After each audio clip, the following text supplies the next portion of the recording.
माँ Saraswati recording studio विदेशर। चले जेबै देव घर के डीजे अरमान, डीजे अरमान। निंदाई दीपू दीवाना। चले जेबै देव घर के छोड़ी लले न कांधे काबर के चले जेबै देव घर के भोला बाबा तोरा दे तू दर्शन के चले जेबै देव घर के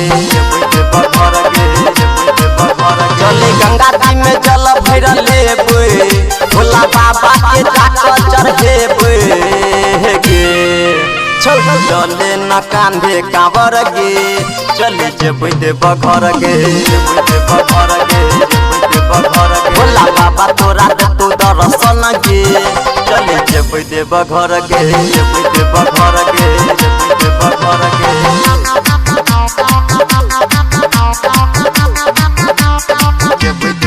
डीजे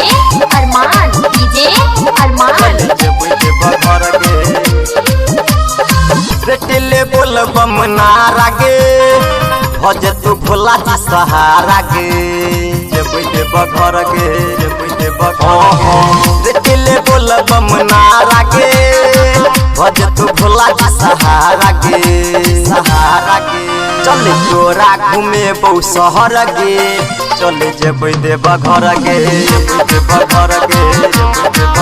छोड़ी लले न कांधे काबर गे चले जेबै देव घर गे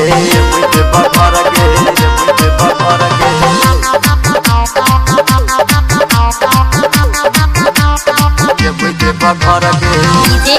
अरमान, डीजे अरमान। जेबै देव घर गे कहे छो दीपू दीवाना गे ने देबो परेशान गे जेबै देव घर गे कहे छो मुकेश दीवाना गे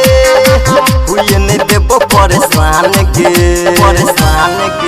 कहू चंदन संगे में चल गे चले जेबै देव घर गे तू सबटा समस्या के हल गे चले जेबै देव घर गे